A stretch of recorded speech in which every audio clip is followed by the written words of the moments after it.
to the new house. When he first saw their new house, Bruno's eyes opened wide, his mouth made the shape of an O, and his arms stretched out at his sides once again.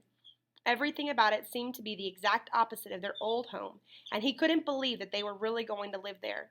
The house in Berlin had stood on a quiet street, and alongside it were a handful of other houses like his own.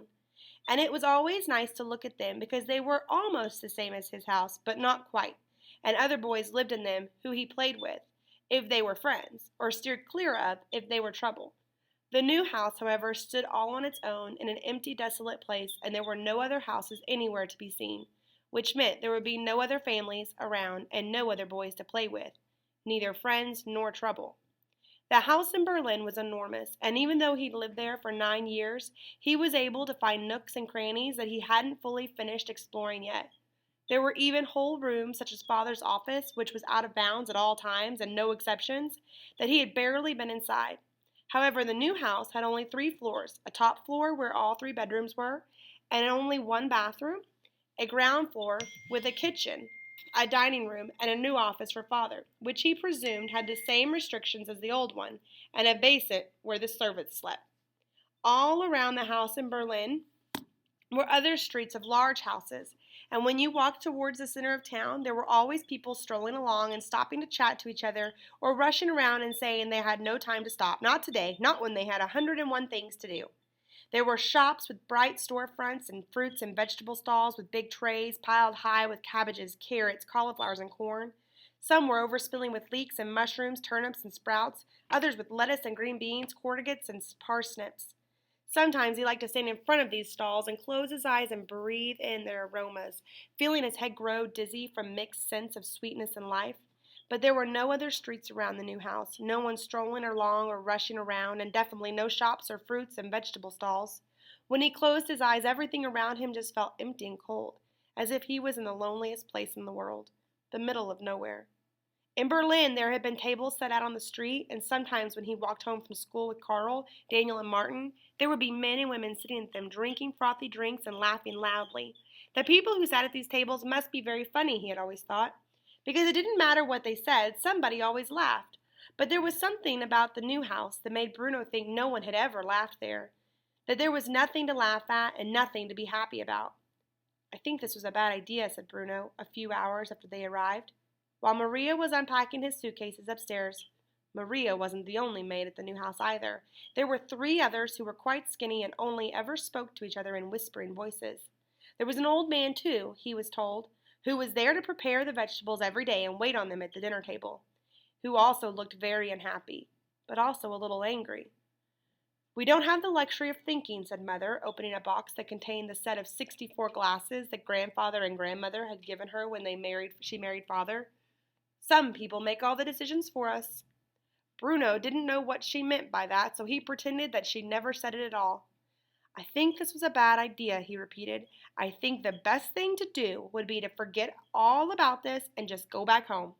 We can chalk it up to experience, he added, a phrase he had learned recently and was determined to use as often as possible. Mother smiled and put the glasses down carefully on the table. I have another phrase for you, she said. It's that we have to make the best of a bad situation.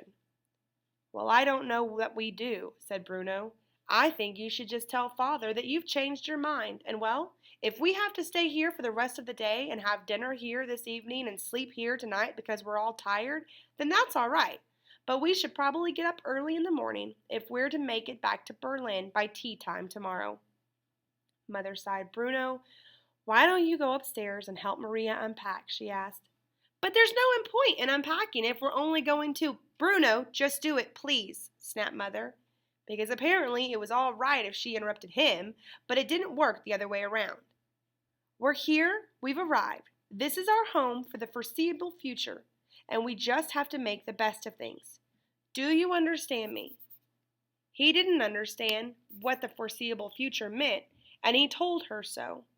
It means that this is where we live now, Bruno, said Mother, and that's an end to it. Bruno had a pain in his stomach, and he could feel something growing inside him, something that when it worked its way up from the lowest depths inside him to the outside world would either make him shout and scream that the whole thing was wrong and unfair and a big mistake for which somebody would pay for one of these days, or just make him burst into tears instead. He couldn't understand how this had all come about. One day he was perfectly content playing at home, having three best friends for life, sliding down banisters, trying to stand on his tiptoes to see right across Berlin. And now he was stuck here in this cold, nasty house, with three whispering maids and a waiter who was both unhappy and angry, where no one looked as if they'd ever be cheerful again. Bruno, I want you to go upstairs and unpack, and I want you to do it now, she said in an unfriendly voice, and he knew that she meant business. So he turned round and marched away without another word. He could feel tears springing up behind his eyes, but he was determined that he wouldn't allow them to appear. He went upstairs and turned slowly around in a full circle, hoping he might find a small door or cubbyhole where a decent amount of exploration could eventually be done. But there wasn't one. On his floor there were just doors, 4 doors, 2 on either side, facing each other, a door into his room, a door into Gretel's room, a door into Mother's and Father's room, and a door into the bathroom. This isn't a home, and it never will be, he muttered under his breath as he went through the own door to find all his clothes scattered on the bed and boxes of toys and books not even unpacked yet. Obviously, Maria did not have her priorities right. Mother sent me to help, he said quietly, and Maria nodded and pointed toward a big bag that contained all his socks and vests and underpants. If you sort that lot out, you could put them in the chest of drawers over there, she said, pointing towards an ugly chest that stood across the room, beside a mirror that was covered in dust. Bruno sighed and opened the bag. It was full to the brim with his underwear, and he had wanted nothing more than to crawl inside it and hope that when he climbed out again, he'd have woken up and be back home again. What do you think of all this, Maria? He asked after a long silence, because he had always liked Maria and felt as if she was one of the family, even though Father said she was just a maid and overpaid at that. All what? She asked. This, he said, as if it was the most obvious thing in the world. Coming to a place like this, don't you think we've made a big mistake? That's not for me to say, Master Bruno, said Maria.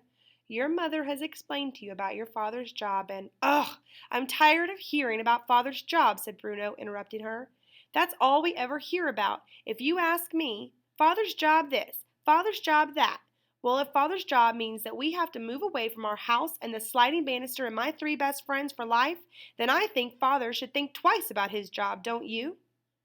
Just at that moment there was a creak outside in the hallway, and Bruno looked up to see the door of Mother and Father's room opening slightly. He froze, unable to move for a moment. Mother was still downstairs, which meant that Father was in there, and he might have heard everything Bruno had just said.